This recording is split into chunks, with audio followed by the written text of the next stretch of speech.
பர்க்கத்துங்க sir. போன மாசம் 27ஆம் தேதி இந்த மாநாட்டுக்கு போய் டிச்சுக்குள்ள விழுந்து எந்திரிச்சு ட்ரீட்மெண்ட்டுக்கு முதல்ல பக்கத்துல இருக்க ஆஸ்பத்திரியில அட்மிட் பண்ணி ட்ரீட்மெண்ட் பார்த்தாங்க சார். அடுத்த நாள் வந்து ஜிஹெச் கவர்மெண்ட் ஆஸ்பத்திரிக்கு 108ல ஆம்புலன்ஸ் மூலியமா நான் போனேங்க சார். போனேன். அங்க 3 நாள் ட்ரீட்மெண்ட் பண்ணுனாங்க சார். அங்க வந்து எல்லாம் பார்த்துட்டு போனாங்க சார். ஜோதிமணி அம்மா, அண்ணாமலை சாரு, ஹேமமாலினி அம்மா டெல்லியில இருந்து எல்லாம் வந்து பார்த்துட்டு போனாங்க. அதுக்கு பிறகு டிஸ்சார்ஜ் ஆகி வீட்டுக்கு போயிட்டேன். அதுக்கு அடுத்த நாள் போலீஸ் வந்து விசாரிச்சுட்டு போனாங்க.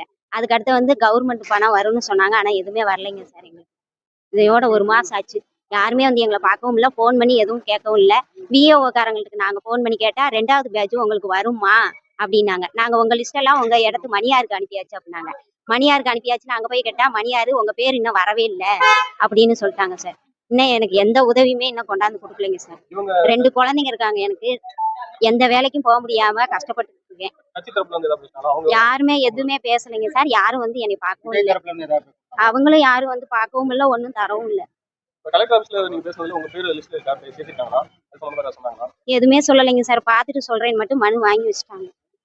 பார்த்துட்டு கூப்பிடுறேன். எனக்கு